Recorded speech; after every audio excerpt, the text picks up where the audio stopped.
ठाव में टेक लिए बेखट के चली आती हैं और फिर एक फूल सी खिल उठती हैं स्मृतियां। स्वाद में बचाए रखी है स्मृति प्रेम की, जिसे लेमन जूस खत्म होने पर स्वाद रहता है गालों से लिपटा। संतप्त और परितप्त होती हैं नमकीन स्मृतियां। वर्तमान की गीली मिट्टी पर दिखी कुछ सूखी पपड़ियों सी। स्वप्न जीवियों के रंगीन गुब्बारे आसमान में उड़ते हैं और फिर विलीन हो जाते हैं, बस रह जाते हैं स्मृतियों के उलझे धागे हाथ में।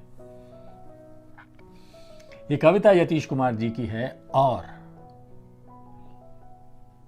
आईना साज नाम की किताब को पढ़ने के बाद ये उपजी है। और आप जानते ही हैं कि आईना साज किताब को लिखा है अनामिका जी ने। अनामिका जी बहुत बड़ी लेखिका हैं और किताबें उनकी चर्चित रही हैं।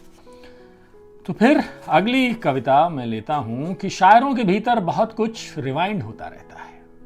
वो चलते आगे हैं और सोचते पीछे हैं। कॉफी बीन की तरह जुड़े रहना, टूट कर भरभरा कर और फिर सरापा हो जाना, चांद्र का 15वां रोज हो जैसे। दर्द धीरे धीरे मांझे तो आदमी बर्तन की तरह चमकता है, अगर झटके से रगड़ा जाए तो मटके की तरह टूटता है।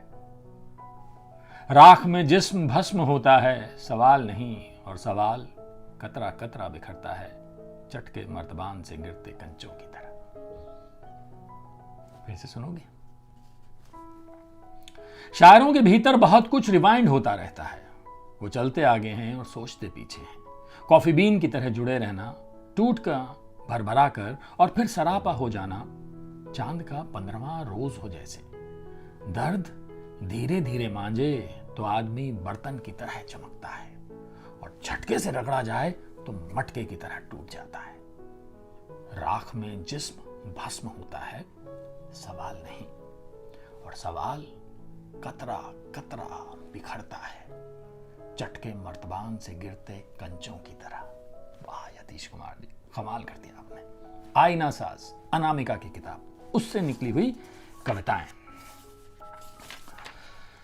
धड़कन के धड़कने का आयाम बदलता है।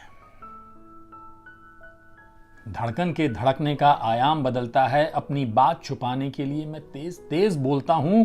उसकी पाती कलेजे से लग मेरा सारा नमक पीती है। मैं जलता हूं, वो मुझसे पहले पिघलती है। इस प्रश्न का उत्तर ढूंढता हूं कि चिड़ियों के अंडों सा कवि कविता को या कविता कवि को सेती है। मेरे ख्याल परेशानी में यूं बैठ जाते हैं जैसे भिश्ती की फुहारों से गर्त बैठ जाती है। आसमान को ताक रहा था या नींद में दोहरा था कि एक तारा टूटा और मेरी आंखों में चमक उठा। अब उस तारे की खाक अपने जेहन में लिए फिरता हूं। अकेलेपन की शराब पीता हूं। कभी कभी पाने की बेइंतहा खुशी और खोने का बेपनाह डर एक साथ होता है। सुबह की किरण कब दोपहर की धूप बन जाती है पता नहीं चलता। क्या बात है। अगली कविता कि वक्त का नथुना जब फड़फड़ाता है तो कयामत भी पनाह मांगती है। और रीढ़ के निचले हिस्से में कुंडली मारे बैठा वक्त कुंडलनी में बदल जाता है। प्रेम और आध्यात्म के बीच एक सड़क है, वहां सूफी चलते हैं। थोड़ा गिरते हैं तो प्रेम में लिपट जाते हैं, थोड़ा उठते हैं तो ईश्वर से। कि वक्त का नथुना जब फड़फड़ाता है तो कयामत भी पनाह मांगती है। और रीढ़ के निचले हिस्से में कुंडली मारे बैठा वक्त कुंडलनी में बदल जाता है। प्रेम और आध्यात्म के बीच एक सड़क है, वहां सूफी चलते हैं। थोड़ा गिरते हैं तो प्रेम से लिपट जाते हैं और थोड़ा उठते हैं तो ईश्वर से।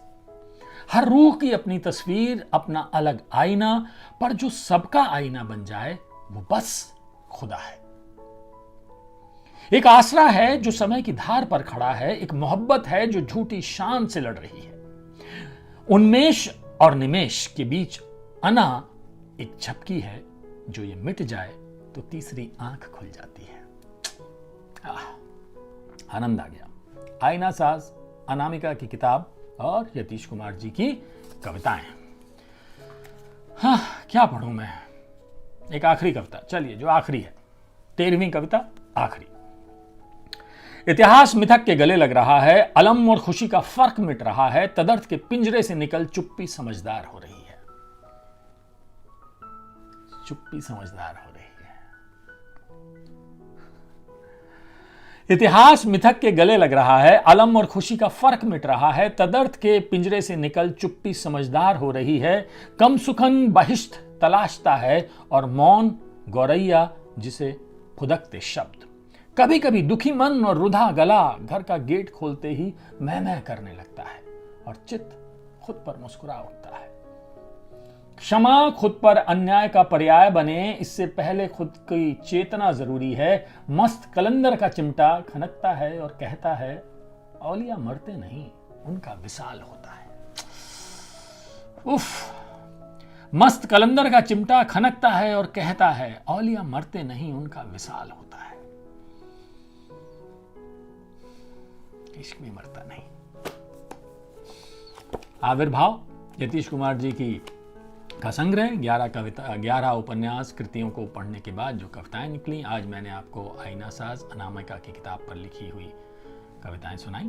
मेरे साथ रहिए, कविताओं का आनंद लीजिए, इश्क करिए।